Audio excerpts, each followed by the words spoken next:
Assalamualaikum warahmatullahi wabarakatuh. Pada video kali ini, saya Nur Desita Indriani dengan nomor MPM 180401040002 akan memenuhi tugas ujian akhir semester saya pada mata kuliah Konsep Dasar Kewarganegaraan Republik Indonesia, yang mana pada mata kuliah ini diampu oleh Bapak Ludovicus Bomanwadu MPD. Pada video ini, saya akan mereview materi-materi yang telah diberikan oleh Bapak Boman tentang perkembangan dan perbedaan aturan kewarganegaraan di Indonesia. Perlu kita ketahui bahwa di Indonesia telah melakukan beberapa pergantian undang-undang tentang kewarganegaraan. Adapun undang-undang yang pernah digunakan oleh bangsa Indonesia yaitu yang pertama adalah Undang-Undang Nomor 3 Tahun 1946, kemudian Undang-Undang menurut persetujuan Konferensi Meja Bundar pada tahun 1949, kemudian Undang-Undang Nomor 62 Tahun 1958, dan yang terakhir ada Undang-Undang Nomor 12 Tahun 2006. Pada saat Republik Indonesia diproklamasikan tanggal 17 Agustus 1945, negara Republik Indonesia belum memiliki Undang-Undang Dasar 1945.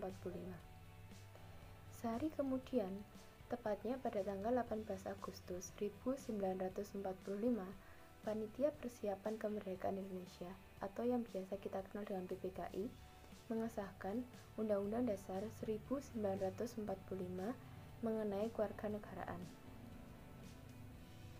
Di dalam Undang-Undang Dasar 1945 menyebutkan bahwa 1.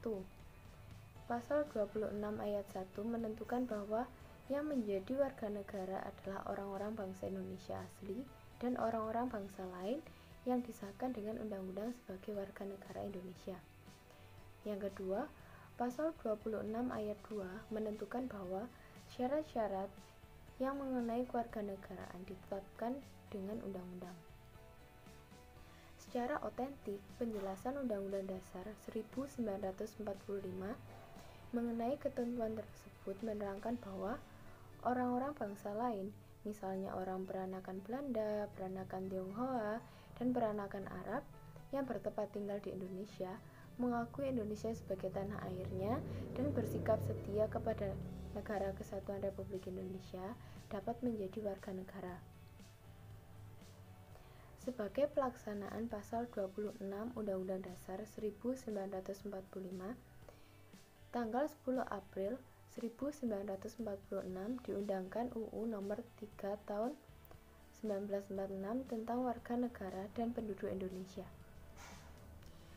Sesuai dengan perkembangan bangsa Indonesia pada waktu itu yang semula berbentuk negara kesatuan, kemudian berubah menjadi federal, maka aturan kewarganegaraan dan kepastian hukum mengenai status kewarganegaraan Indonesia berdasarkan UU Nomor 3 Tahun 1946 diganti dengan Konstitusi Republik Indonesia Serikat pada tahun 1949. Hal ini karena Undang-Undang Nomor 3 Tahun 1946 tentang kewarganegaraan dirasa terganggu oleh perubahan bentuk negara yang semula kesatuan berubah menjadi negara federal. Pasal 194 Konstitusi Republik Indonesia Serikat tahun 1949 mengakibatkan timbulnya ketidakpastian hukum tentang status kewarganegaraan di Indonesia, terutama bagi warga negara Indonesia yang berasal dari golongan Eropa dan Timur Asing. Ada sejumlah orang yang termasuk bekas golongan Eropa yang memperoleh status kewarganegaraan Indonesia berdasarkan UU Nomor 3 Tahun 1946 dengan menggunakan sistem pasif.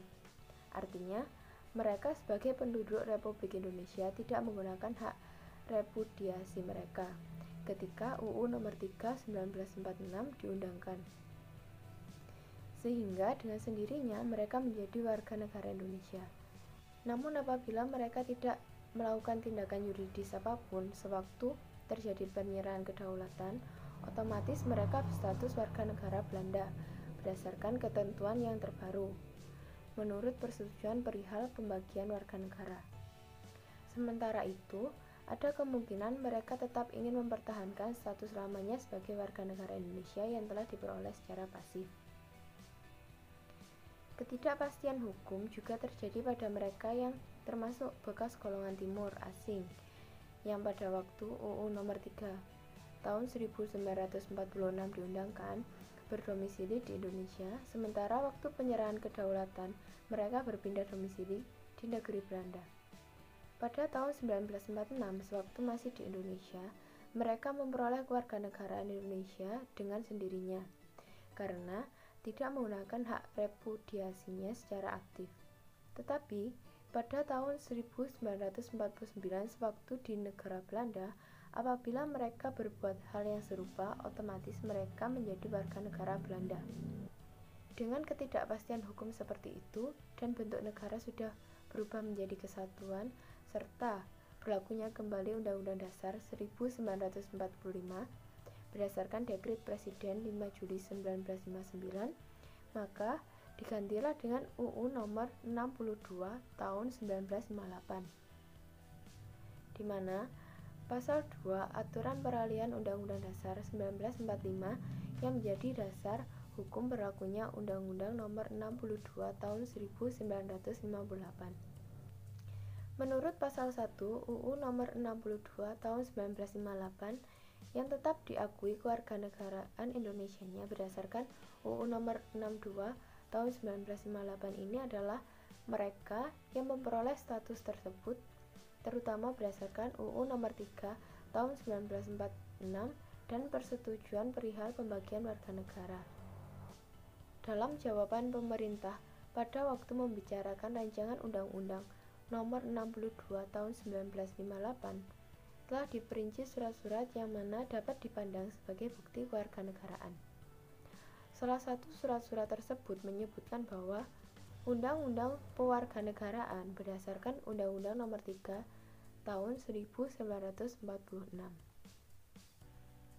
Kemudian sesuai dengan berkembangnya kehidupan di Indonesia, maka dikeluarkanlah Undang-Undang Nomor 12 Tahun 2006, di mana esensi yang ditafsirkan semangat dari Undang-Undang Nomor 12 Tahun 2006 adalah mempermudah dan melindungi hak-hak warga negara dan bertujuan memberi kepastian hukum. Setelah berlakunya UU Nomor 12 Tahun 2006, maka semua peraturan perundang-undangan sebelumnya yang mengatur mengenai kewarganegaraan dengan sendirinya dinyatakan tidak berlaku karena tidak sesuai dengan prinsip-prinsip yang diamanatkan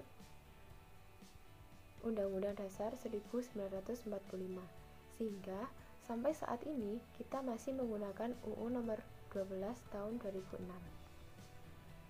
Oleh karena itulah, kenapa di Indonesia ini masih sering disebut menggunakan aturan kewarganegaraan di awal kemerdekaan, karena undang-undang di Indonesia hanya melakukan perubahan-perubahan yang berguna untuk mempermudah dan melindungi hak-hak warga negara dan bertujuan memberi kepastian hukum, di mana undang-undang tersebut tetap mengacu pada UU Nomor 3 Tahun 1946 yang selalu di-upgrade, selalu diperbaiki, sehingga sekarang dengan berlakunya UU Nomor 12 Tahun 2006 diharapkan agar undang-undang kewarganegaraan yang telah dirintis dengan susah payah di masa lalu oleh Dewan Perwakilan Rakyat bersama-sama pemerintah dengan memberlakukan UU Nomor 12 Tahun 2006 dapat kiranya diteruskan, dikawal, dan diperjuangkan dengan memperbaiki kesalahan di masa lampau, memperkuat yang sudah benar untuk masa depan bangsa dan negara Republik Indonesia. Baik, sekian review materi dari saya. Apabila ada salah kata atau yang kurang berkenan, mohon maaf. Dan saya akhiri, wassalamualaikum warahmatullahi wabarakatuh.